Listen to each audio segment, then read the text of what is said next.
বিসমিল্লাহির রহমানির রহিম। প্রিয় শিক্ষার্থীরা, অনলাইন ক্লাসে সবাইকে স্বাগতম। অনলাইন ক্লাসে আজকে ফিনান্স ও ব্যাংকিং এর প্রথম অধ্যায়ের অর্থায়ন ও ব্যবসা অর্থায়নের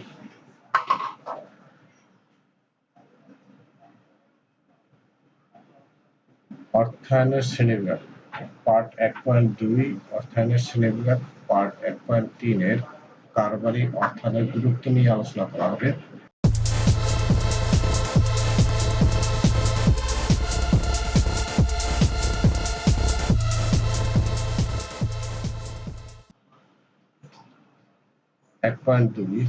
অর্থায়নের শ্রেণীবিভাগ। অর্থায়ন প্রক্রিয়া একটি ব্যবসায় প্রতিষ্ঠানের জন্য যেমন গুরুত্বপূর্ণ তেমনি একটি অব্যবসায়ী প্রতিষ্ঠানের জন্যও গুরুত্বপূর্ণ। প্রতিটি প্রতিষ্ঠানই এক একটি অর্থায়ন প্রক্রিয়ার সাথে জড়িত। বিভিন্ন প্রতিষ্ঠানের ক্ষেত্রে এই প্রক্রিয়া বিভিন্ন রূপ নেয়। এবার আমরা অর্থায়নের এই ধরনের একটি শ্রেণীবিভাগ আলোচনা করব। যদিও আমাদের পাঠের মূল বিষয় কারবারি অর্থায়ন, কিন্তু এখানে আমরা অন্য কিছু প্রতিষ্ঠানের অর্থায়ন প্রক্রিয়ার একটি সংক্ষিপ্ত ধারণা পাবো। শিক্ষার্থীরা, এখানে দেওয়া আছে যে শ্রেণীবিভাগের জাস্ট বিবরণটা এখানে দেওয়া আছে। শ্রেণীবিভাগের ভিতরে পাঠের মূল বিষয় ছিল আমাদের কারবারি অর্থায়ন। কারবারি অর্থায়ন ছাড়া যে আরো অন্যান্য যে কয়েক প্রকারের অর্থায়ন রয়েছে, কোন কোন খাত থেকে কোন কোন অর্থায়ন আমরা সংগ্রহ করে সেটা একটা ব্যবসা প্রতিষ্ঠান, সেই খাতগুলো নিয়ে এখানে বা শ্রেণীবিভাগগুলো নিয়ে এখানে আলোচনা করা হলো। প্রথমে আছে কারবারি পারিবারিক অর্থায়ন। ক নম্বরে আছে পারিবারিক অর্থায়ন। পারিবারিক অর্থায়নের ক্ষেত্রে পরিবারের আয়ের উৎস পরিবার নির্ধারণ করে।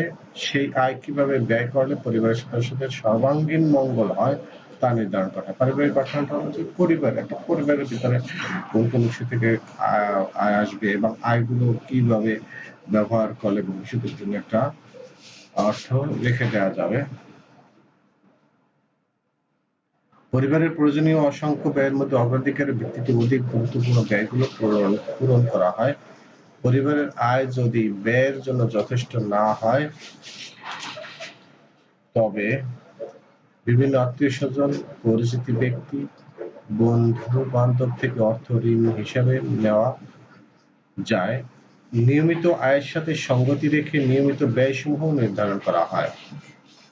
যেটা নিয়মিত ঘটে সেটার সাথে সেই নিয়মিত আয় যেটা হবে তার সাথে নিয়মিত ব্যয়গুলোর যে ব্যয়গুলো হবে তার সঙ্গতি রেখে নির্ধারণ করা হয়, ব্যয়সমূহ নির্ধারণ করা হয়। যেমন স্থায়ী সম্পদ, যেমন টিভি, ফ্রিজ, গাড়ি, গৃহ নির্মাণের জন্য প্রয়োজনীয় অর্থ ব্যাংক থেকে ঋণ নেওয়া যায়। এখানে স্থায়ী সম্পদ যখন প্রয়োজন হবে তখন ব্যাংক থেকে একটু নির্দিষ্ট পরিমাণ টাকা ঋণ নিয়ে এগুলা সংগ্রহ করতে হয় বা ক্রয় করতে হয়। কিন্তু সংগৃহীত তহবিল সীমাবদ্ধ বলে এর উপযুক্ত ব্যবহার প্রয়োজন। যদি পরিবারের সংগৃহীত তহবিল প্রয়োজনীয় ব্যয়ের তুলনায় বেশি হয় তবে সেটা ভবিষ্যতে ব্যবহারের জন্য সঞ্চয় করা হয়। যদি পরিবারের সংগৃহীত তহবিল প্রয়োজনীয় ব্যয়ের তুলনায় বেশি হয়, জাস্ট যে আয় হবে ওই আয় ব্যয় যদি ব্যয়ের তুলনায় বেশি হয়, ব্যয় যদি আয় যা আছে তার সাথে কম হয়, যে টাকা থাকে মাস শেষে বা বছর শেষে সেই টাকাটা আবার সঞ্চয় হিসেবে রেখে দেওয়া হয়, যে ভবিষ্যতে ব্যবহারের জন্য সঞ্চয় করা হয়। এগুলো পারিবারিক তহবিল। এরপর আসে সরকারি অর্থায়ন। প্রতিটি সরকারের একটি অর্থ ব্যবস্থাপনা আছে। একটি সরকারের প্রেক্ষাপটে তার বার্ষিক ব্যয় কোন কোন খাতে কি পরিমাণ হবে এবং সেই অর্থ কোন কোন উৎস থেকে সংগ্রহ করা যাবে তা সরকারি অর্থায়নে আলোচনা করা হয়। সরকারি অর্থায়নটা হচ্ছে কোন কোন খাত থেকে সরকারের কোষাগারে টাকাটা আসবে এবং সরকার কোষাগার থেকে কোন কোন খাত বাবদ টাকাটা চলে যাবে সেই বিষয় নিয়ে এখানে আলোচনা। সরকারকে দেশের সার্বিক উন্নয়নে অনেক খাতসমূহে অর্থ ব্যয় করতে হয়, যেমন রাস্তাঘাট, সেতু, সরকারি শিক্ষা প্রতিষ্ঠান, সরকারি হাসপাতাল, আইন শৃঙ্খলা ও প্রতিরক্ষা, সামাজিক অবকাঠামো ইত্যাদি। এগুলো হচ্ছে সরকারের ব্যয়ের খাত।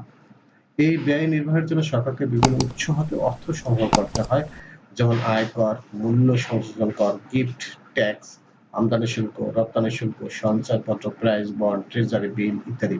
এই যে এখানে যেগুলো দেওয়া আছে এগুলো হচ্ছে সরকারের আয়ের খাত, আর এখানে যেগুলো দেওয়া আছে এগুলো হচ্ছে সরকারের ব্যয়ের খাত। সরকারি অর্থায়নে প্রথমে ব্যয়ের পরিমাণ নির্ধারণ করে সে অনুযায়ী তহবিল সংগ্রহ করা হয়। সরকারি নিয়মটা হলো যে ব্যয়ের খাতটা আগে তৈরি করতে হয়, ব্যয় কত বছরে কত টাকা ব্যয় হবে সেই পরিমাণটা নির্ণয় করে আয়টা করতে হয়। সরকার ব্যয় পরিমাণ নির্ধারণ সে অনুযায়ী তহবিল সংগ্রহ করা হয়। সরকারি অর্থায়নের মূল লক্ষ্য সমাজ কল্যাণ। প্রিয় শিক্ষার্থীরা, এই যে একটা লাইন দেওয়া আছে যে সরকারি অর্থায়নের মূল লক্ষ্য হচ্ছে সমাজ কল্যাণ। তোমাদের এটা এমসিকিউ প্রশ্ন অথবা জ্ঞানমূলক প্রশ্ন আসে, অর্থাৎ এই লাইনটা একদম মুখস্থ করে ফেলবে যে সরকারি অর্থায়নের মূল লক্ষ্য কি? সমাজ কল্যাণ। সরকারি অর্থায়ন সাধারণত অলাভজনক হয়। সরকার কিন্তু সরকারের যে টাকাটা ব্যয় করে সেটা কিন্তু লাভজনক নয়। সরকার সাধারণ জনগণের জন্য ব্যয় করে, যেমন হচ্ছে সমাজ কল্যাণ, সমাজের কাজের জন্য বা দেশের মানুষ সাধারণ মানুষের ব্যবহারের জন্য কাজ করে। সরকারি অর্থায়নের ব্যয় আয় অপেক্ষা বেশি হতে পারে। সরকারি মালিকানার বেশ কিছু ব্যবসা প্রতিষ্ঠান থাকে যা অপেক্ষাকৃত কম লাভজনকও হতে পারে, যেমন বিসিআইসি এর অধীনে রাসায়নিক শিল্প প্রতিষ্ঠানগুলো। আবার বঙ্গবন্ধু সেতুর মতো বড় প্রকল্প বাস্তবায়নে প্রচুর অর্থের প্রয়োজন হয় যদি সরকারের বাজেট হতে সম্পূর্ণ অর্থের সংস্থান করতে হয়। অনেক সময় সরকারের সামাজিক ও রাষ্ট্রীয় নিরাপত্তাজনিত ব্যয়ের জন্য অর্থের সংকট সৃষ্টি হতে পারে। ফলে অনেক সময় সরকার বিভিন্ন উৎস থেকে বৈদেশিক ঋণ গ্রহণ করে, যেমন এডিবি, এশিয়ান ডেভেলপমেন্ট ব্যাংক, বিশ্ব ব্যাংক। এডিবি এর পূর্ণরূপ, তো শিক্ষার্থীরা এই যে এডিবি এর পূর্ণরূপ এটা ভালোভাবে পড়বে, জ্ঞানমূলক প্রশ্নের ভিতরে এটা থাকার সম্ভাবনা থাকে। এরপরে আসি আমরা আইডিবি, ইসলামিক ডেভেলপমেন্ট ব্যাংক ইত্যাদি। আইডিবির পূর্ণরূপ ইসলামিক ডেভেলপমেন্ট ব্যাংক। তবে ঋণ প্রদানের সময় এসব প্রতিষ্ঠান বিভিন্ন শর্ত জুড়ে দেয় যা দেশের উন্নয়ন ও ভাবমূর্তি সংরক্ষণের সাথে সামঞ্জস্যপূর্ণ নাও হতে পারে। এই পরিস্থিতিতে বিবেচনায় সরকার অন্যান্য উৎস থেকে অর্থের সংস্থান করতে চায়। বর্তমানে বিশ্বব্যাপী এবং আমাদের দেশে সরকারি ও বেসরকারি সহযোগিতার মাধ্যমে বৃহৎ প্রকল্পগুলোর অর্থায়ন করা হয়ে থাকে।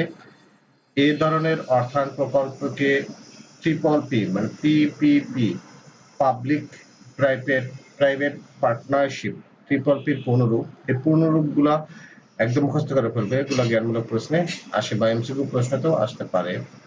পিপিপি বা পাবলিক প্রাইভেট পার্টনারশিপ বলা হয়ে থাকে। এরপরে আছে আন্তর্জাতিক অর্থায়ন।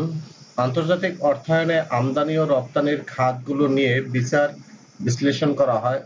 বাংলাদেশ প্রধানত আমদানি নির্ভর দেশ। প্রতি বছর বিপুল পরিমাণে খাদ্য সামগ্রী, কাঁচামাল, মেশিনারিজ, ঔষধ, পেট্রোলিয়াম ইত্যাদি বিভিন্ন দেশ থেকে আমদানি করা হয়। অপরপক্ষে বাংলাদেশ থেকে পাট ও পাটজাত দ্রব্য, তৈরি পোশাক, কৃষিজাত দ্রব্য ইত্যাদি রপ্তানি করা হচ্ছে। রপ্তানি হতে আমদানি বেশি করতে হয় বলে প্রতি বছর বিরাট অঙ্কের বাণিজ্য ঘাটতি দেখা যায়। এই ঘাটতি পূরণে প্রবাসী বাংলাদেশিদের পাঠানো অর্থ বা রেমিটেন্স বিশেষ ভূমিকা রাখে। আন্তর্জাতিক অর্থায়নে আমদানি ও রপ্তানি খাতসমূহ নিয়ে আলোচনা করা হয় এবং এ সংক্রান্ত ঘাটতি কিভাবে ব্যবস্থাপনা করা যায় তা আলোচনা করা হয়। এরপরে আসি অব্যবসায়ী প্রতিষ্ঠানের অর্থ সংস্থান। সমাজে এমন কিছু প্রতিষ্ঠান বা সংস্থা থাকে যা মানব কল্যাণে বা দরিদ্র ও বঞ্চিত মানুষের সেবায় নিয়োজিত। এ ধরনের প্রতিষ্ঠান পরিচালনার জন্য অর্থ বা অর্থের সমতুল্য পণ্য বা সেবার প্রয়োজন আছে এবং সেই অর্থের দক্ষ ব্যবস্থাপনারও প্রয়োজন আছে।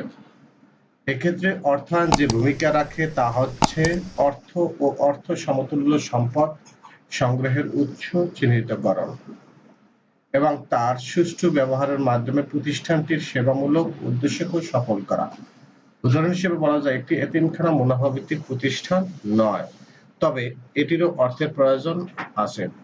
বিভিন্ন অনুদানের মাধ্যমে এরা অর্থ সংগ্রহ করে, সংগৃহীত অর্থ ব্যয় করা হয় এতিমদের বিভিন্ন উন্নয়নে। ফলে ব্যবসায়িক প্রতিষ্ঠানের অর্থের উৎস চিহ্নিতকরণ এবং উদ্দেশ্য অর্জনে এর যথাযোগ্য ব্যবহার নিশ্চিত করাই অব্যবসায়ী প্রতিষ্ঠানের অর্থায়নের মূল উদ্দেশ্য। ব্যবসায় অর্থায়ন। অর্থায়নের সবচেয়ে গুরুত্বপূর্ণ ধরন হচ্ছে ব্যবসা অর্থায়ন বা বিজনেস ফাইন্যান্স। মুনাফা অর্জনের উদ্দেশ্যে লাভ ক্ষতির ঝুঁকি নিয়ে গঠিত সংগঠনকে ব্যবসা প্রতিষ্ঠান বলা হয়। ফলে ব্যবসা প্রতিষ্ঠান তার তহবিল সংগ্রহ ও বিনিয়োগের জন্য যে অর্থায়ন প্রক্রিয়া ব্যবহার করে সেটি ব্যবসায় অর্থায়ন। কারবারি প্রতিষ্ঠানগুলোকে তিন ভাগে ভাগ করা হয়: এক মালিকানা কারবার, অংশীদারি কারবার ও যৌথ মূলধনী কারবার। এই তিন প্রকার প্রতিষ্ঠানেরই অর্থায়নের সাধারণ বৈশিষ্ট্য হলো বিনিয়োগের জন্য অর্থ সংগ্রহ ও অর্থ ব্যবস্থাপনা। অর্থ সংগ্রহের ক্ষেত্রে স্বীয় মূলধন ও ঋণ উৎস হিসেবে ব্যবহৃত হয়। ব্যবসা অর্থায়নই এই পাঠের মূল বিষয়। বাংলাদেশের সবচেয়ে জনপ্রিয় কারবারি প্রতিষ্ঠান সাধারণত ছোট প্রতিষ্ঠান যা এক মালিকানা বা অংশীদারি কারবার হিসেবে গঠিত। তাহলে বাংলাদেশের সবচেয়ে জনপ্রিয় কারবার প্রতিষ্ঠান কোনটি? এক মালিকানা বা অংশীদারি কারবার। বিভিন্ন ক্ষুদ্র ও কুটির শিল্প, গ্রামগঞ্জের হোটেল ও রেস্টুরেন্ট ব্যবসা, মুদি দোকান, সেলুন, বুটিক শপ ইত্যাদি এই ধরনের ব্যবসা প্রতিষ্ঠান। এক মালিকানা প্রতিষ্ঠানের লাভ হলে মালিক একা ভোগ করে, লোকসান হলে ক্ষতিপূরণের জন্য মালিকের ব্যক্তিগত সম্পত্তিও ব্যবহৃত হয়।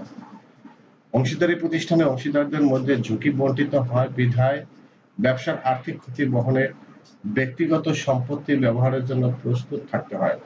এ ধরনের এক মালিকানা বা অংশীদারি ব্যবসা প্রতিষ্ঠানে তহবিল সংগ্রহের উৎস মালিকের নিজস্ব তহবিল, মুনাফা, আত্মীয়স্বজন থেকে গৃহীত ঋণ, ব্যাংক অথবা গ্রামীণ মহাজন থেকে সুদের ভিত্তিতে ঋণ গ্রহণ। সুতরাং নিজস্ব তহবিল নিয়োগ করে এর যথাযোগ্য ব্যবহার নিশ্চিত করে মুনাফা অর্জন করাই এ ধরনের প্রতিষ্ঠানগুলোর অর্থায়নের মূল উদ্দেশ্য। যৌথ মূলধনী কোম্পানির অর্থায়ন প্রক্রিয়া ভিন্ন ধরনের। একটি প্রতিষ্ঠান যৌথ মূলধনী হতে হলে সরকারি অনুমোদন নিতে হয়। সরকার অনুমোদন দেওয়ার আগে ন্যূনতম মূলধনের পরিমাণ, পরিচালকগণের পরিচয়পত্র, ব্যবসার উদ্দেশ্য, নানাবিধ দলিলাদির বিচার বিশ্লেষণ করে। অনুমোদন পেলে একটি কোম্পানি তার বড় অঙ্কের কাঙ্ক্ষিত মূলধনকে ছোট ছোট অঙ্কে বিভক্ত করে শেয়ার হিসেবে বিক্রয় করে। যেমন 10 কোটি টাকার মূলধন 1,00,000 টাকার 1 লক্ষ শেয়ারে বিভক্ত করে সাধারণ জনগণের কাছে বিক্রয় করা হয়। একটি শেয়ারের মূল্য মাত্র 1,000 টাকা হওয়ার কারণে দেশের প্রত্যন্ত অঞ্চলের ছোট বিনিয়োগকারীও কোম্পানির শেয়ার কিনতে পারে। শেয়ার হোল্ডারগণ কোম্পানির মালিক এবং প্রতিষ্ঠানটির শেয়ার হোল্ডাররা শেয়ার বাজার যেমন ঢাকা স্টক এক্সচেঞ্জ ও চট্টগ্রাম স্টক এক্সচেঞ্জ শেয়ার বিক্রয় করেন শেয়ারটি নগদ অর্থে রূপান্তর করতে পারে। শেয়ার ছাড়া বন্ড ও ডিবেঞ্চার বিক্রয় করেও যৌথ মূলধনী কারবার সাধারণ জনগণ থেকে ঋণের মাধ্যমে তহবিল সংগ্রহ করতে পারে। সেক্ষেত্রে ডিবেঞ্চার হোল্ডার অর্থাৎ যারা ডিবেঞ্চার বা ঋণপত্র ক্রয় করে তাদেরকে নির্দিষ্ট হারে নিয়মিতভাবে সুদ প্রদান করতে হবে, কেননা তারা শেয়ার হোল্ডারদের মতো কোম্পানির মালিক নয়। এরপর আসি ব্যাংক ও আর্থিক প্রতিষ্ঠান। যে কোনো দেশের অর্থনৈতিক কর্মকাণ্ড সাধারণত সে দেশের ব্যাংক ও অন্যান্য আর্থিক প্রতিষ্ঠানকে কেন্দ্র করে আবর্তিত হয়। সোনালী ব্যাংক, জনতা ব্যাংক, রূপালী ব্যাংক, প্রাইম ব্যাংক, শাহজালাল ইসলামী ব্যাংক এ ধরনের সরকারি ও বেসরকারি বাণিজ্যিক ব্যাংকগুলো মুনাফা ভিত্তিক ব্যবসা প্রতিষ্ঠান, তবে এদের অর্থায়ন প্রক্রিয়া সাধারণত ব্যবসা প্রতিষ্ঠান থেকে একটু ভিন্ন প্রকৃতির। এই ব্যাংকগুলো মানুষের ক্ষুদ্র তহবিলকে সংগ্রহ করে বিভিন্ন মেয়াদী আমানত সৃষ্টি করে এবং আমানতকারীকে নির্দিষ্ট হারে সুদ প্রদান করে। আবার এই তহবিল থেকে ব্যাংকগুলো বিভিন্ন উদ্যোক্তাদের ঋণ প্রদান করে। এছাড়া ব্যক্তিগত বিভিন্ন প্রয়োজনে ব্যাংক থেকে ঋণ নেওয়া যায়। এই ঋণের উপর ব্যাংক নির্দিষ্ট হারে সুদ ধার্য করে, কিন্তু ব্যাংক কর্তৃক ঋণ গ্রহীতার জন্য ধার্যকৃত সুদের হার আমানতকারীকে প্রদত্ত সুদের হার হতে অপেক্ষাকৃত বেশি। এই দু ধরনের সুদের হারের পার্থক্যই ব্যাংকগুলোর মুনাফা। ব্যাংক অধ্যায়ে আমরা এসব প্রতিষ্ঠান সম্পর্কে বিস্তারিত জানব। বাণিজ্যিক ব্যাংক ছাড়া কিছু আর্থিক প্রতিষ্ঠানও দেশের অর্থনৈতিক কর্মকাণ্ডে গুরুত্বপূর্ণ ভূমিকা রাখে। বাংলাদেশের প্রেক্ষাপটে এমন কিছু প্রতিষ্ঠানের উদাহরণ হলো investment corporation of Bangladesh, ICB. আইসিবির পুরোরূপ হলো investment corporation of Bangladesh, Bangladesh গৃহ নির্মাণ অর্থায়ন সংস্থা, বাংলাদেশ কৃষি ব্যাংক ইত্যাদি। এই আর্থিক প্রতিষ্ঠানগুলো বাংলাদেশের অর্থনীতির ভিন্ন ভিন্ন খাতের উন্নয়নে সবিশেষ ভূমিকা পালন করে। এরপরে আসি শিক্ষার্থীরা 1.3 পার্ট 1.3 কারবারি অর্থায়নের গুরুত্ব। আমরা অর্থায়নের শ্রেণীবিভাগ নিয়ে আলোচনা করলাম, এরপরে অর্থায়নের গুরুত্ব নিয়ে আলোচনা করব। বর্তমানে প্রতিযোগিতামূলক মুক্ত বাজার ব্যবস্থার মুনাফা অর্জনের জন্য প্রতিটি সরকারি, বেসরকারি, আন্তর্জাতিক ব্যবসা প্রতিষ্ঠানগুলোকে বিশেষ গুরুত্বের সাথে পূর্ব পরিকল্পনা মাফিক অর্থায়ন করতে হয়। পূর্ব পরিকল্পনা মানে আগে পরিকল্পনা শুরু করার আগে যে কোনো ব্যবসা প্রতিষ্ঠান বা মুনাফাভোগী অমুনাফাভোগী যাই হোক না কেন, শুরু করার আগে ভাবতে হবে যে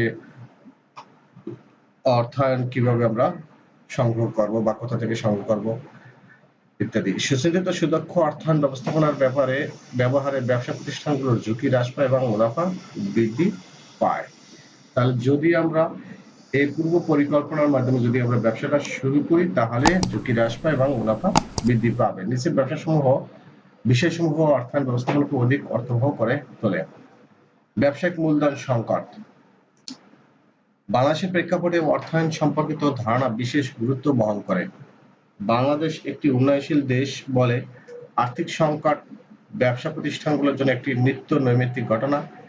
এই সংকটের জন্য কারবার প্রতিষ্ঠান সুচারুরূপে পরিচালনা করা একটি দুরূহ কাজ। উদাহরণ হিসেবে বলা যায়, একটি প্রতিষ্ঠানের কাঁচামাল কেনা প্রয়োজন, কিন্তু অর্থ সংকটের জন্য সে যদি যথাসময়ে উপযুক্ত পরিমাণে কাঁচামাল কিনতে অপারগ হয় তাহলে প্রতিষ্ঠানটির উৎপাদন প্রক্রিয়া ব্যাহত হতে পারে। অর্থায়ন সংক্রান্ত ধারণা তাকে পরিকল্পনা মাফিক যথাসময়ে প্রয়োজনীয় পরিমাণে অর্থ সংগ্রহ তার যথার্থ ব্যবহারে সহায়তা করে। অনগ্রসর ব্যাংক ব্যবস্থা। উপরন্তু উন্নত বিশ্বের মতো আমাদের আর্থিক প্রতিষ্ঠানগুলো যথেষ্ট সুসংগঠিত নয় বলে ঋণের জন্য আবেদন করলেও কাঙ্ক্ষিত সময়ের মধ্যে ঋণ পাওয়া যায় না। অনেক সময় ব্যাংক ঋণের বিপরীতে যে সম্পত্তি বন্ধক রাখতে হয় তার অপ্রতুলতার কারণে ব্যাংক ঋণ উপযুক্ত সময়ে ও যথার্থ পরিমাণে পাওয়া যায় না। ফলে ব্যবসায়ীদের এই অর্থ সংকট হতে উদ্ভূত সমস্যা মোকাবিলা করার জন্য খুবই পরিকল্পিতভাবে অর্থের সংস্থান করতে হয় এবং সঠিক বিনিয়োগ সিদ্ধান্তের মাধ্যমে অর্থের লাভজনক ব্যবহার করার প্রয়োজন হয়। সঠিক আর্থিক পরিকল্পনা ও ব্যবস্থাপনা ব্যবসায়ীদের এ ধরনের সমস্যা পূর্বানুমান করতে সাহায্য করে এবং যেসব পদ্ধতিতে তা মোকাবিলা করা যায় তার ধারণা দেয়। স্বল্প শিক্ষিত উদ্যোক্তা। বাংলাদেশের বেশিরভাগ ক্ষুদ্র প্রতিষ্ঠানের উদ্যোক্তারা স্বল্প শিক্ষিত বলে তারা একটি দীর্ঘমেয়াদী পরিকল্পনার মাধ্যমে অর্থায়ন কার্যক্রম পরিচালনা করতে পারে না। আমাদের দেশে যে ক্ষুদ্র প্রতিষ্ঠানগুলো রয়েছে এখানে দেখা যায় যে কম শিক্ষিত লোকজনই বেশিরভাগ এগুলো পরিচালনা করে থাকে এবং ঠিকভাবে পরিচালনা করতে পারে না কম শিক্ষিত হওয়ার কারণে। এতে করে অন্য লাভজনক প্রতিষ্ঠান উপযুক্ত আর্থিক পরিকল্পনার অভাবে আর্থিক সংকটে সুষ্ঠুভাবে চলতে পারে না এবং অবশেষে লাভের বদলে ক্ষতির সম্মুখীন হয়। অথচ এই ক্ষতির কারণ শুধু আর্থিক অব্যবস্থাপনা।